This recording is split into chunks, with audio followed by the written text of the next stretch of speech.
Salut tout le monde, ici Francis Ouimet avec la FMSQ. On est ici pour un autre track preview e-bike. Donc la huitième ronde de la saison, la ronde finale, Peters Farm, Saint-André d'Argenteuil. Ça s'en vient le 28-29 septembre, donc dans quelques jours.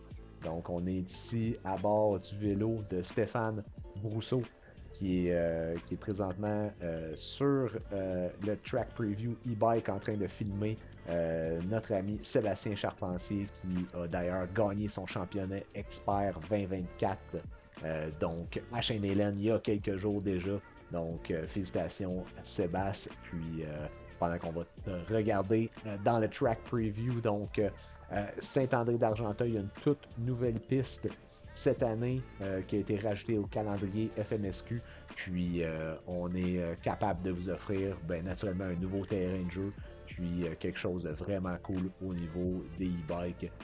Avant d'aller plus loin au niveau de la description du parcours, je tiens à remercier Mathias Sport. Donc Mathias Sport qui est vraiment important, qui a supporté la FMSQ tout au long de la saison, encore une fois en 2024. Donc allez les encourager, allez les voir, ils sont présents à chaque événement.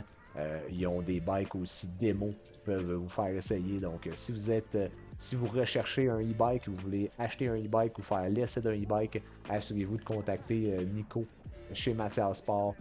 Mathias Sport sont le plus gros, le plus gros vendeur en Amérique du Nord pour les vélos Husqvarna et Gaz Gaz, donc les e-bikes. Donc, allez les voir. Un gros merci à Mathias Sport.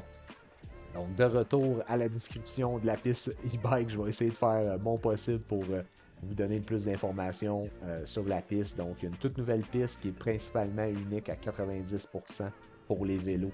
Donc, on a vu une split line déjà. Il va y avoir différentes options de ligne tout au long du circuit. Allez vous assurer de marcher le circuit, allez pédaler le circuit avant la course pour voir toutes les options. Dépendamment de votre calibre aussi, vous allez pouvoir choisir les bonnes lignes. Puis ça va vous assurer d'avoir le bon flow pour votre course. Donc on voit les gars présentement qui s'enlignent dans une petite section avec un petit ravin. Donc un petit saut ici dans un ravin. Puis cette ligne-là qui est une section, une ligne en fait un peu plus avancée, quand même assez tricky. Vous allez pouvoir regarder ça. On voit que Stéphane a eu de la misère dans cette section-là. Il me disait qu'il avait rentré un peu trop fort dans le ravin, puis sa fourche avant avait compressé un peu trop fort, ce qui lui avait causé de la difficulté à remonter de l'autre côté. Puis ça avait permis à Sébastien de gagner quelques longueurs de vélo. Donc, il y a des lignes alternatives. Donc, c'est ça que je voulais dire. Donc, allez vous assurer de repérer les bonnes lignes. Donc, il y a eu beaucoup de focus qui a été mis par l'équipe pour créer du flow et une bonne relance aussi tout au long du parcours. C'est un terrain qui est généralement plat, mais ils ont essayé de travailler avec le terrain pour trouver les bonnes sections. Puis je pense que c'est vraiment cool ce que ça donne pendant qu'on les voit sur un saut ici qui a été créé aussi par l'équipe de bénévoles. Puis c'est très important de remercier l'équipe de bénévoles. Donc Stéphane Brousseau qui a été le leader de cette équipe-là, qui a réuni Edith Girardin, Nancy Duquette, Sylvain Leclerc et Sébastien Charpentier, qui ont tous mis des efforts au courant des derniers jours, dans les dernières semaines, pour créer ce parcours, puis vous offrir quelque chose de nouveau, puis aussi d'unique au e-bike pour la dernière manche de la FMSQ en 2024. Donc, ça va être vraiment cool. Et aussi, pendant qu'on voit ici Stéphane qui fait un changement de leader au niveau du track preview. Donc, on est présentement avec Edith Girardin qui nous montre le chemin maintenant sur le track preview.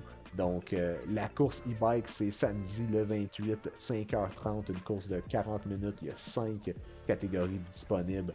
Donc, c'est du plaisir garanti, un sourire tout au long de la course.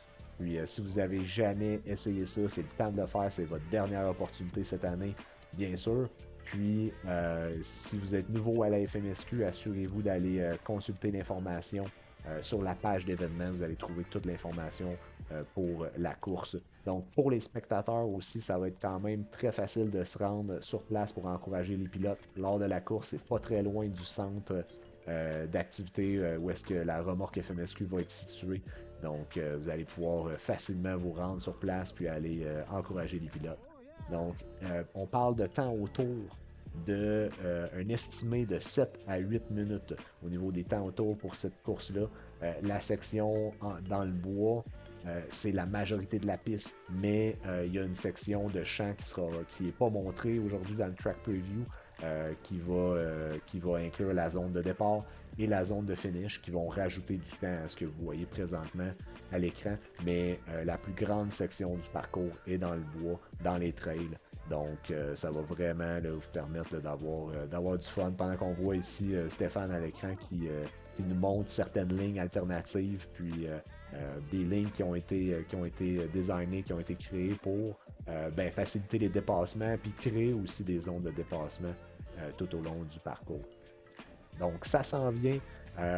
C'est, comme je disais, samedi prochain. La météo s'annonce excellente.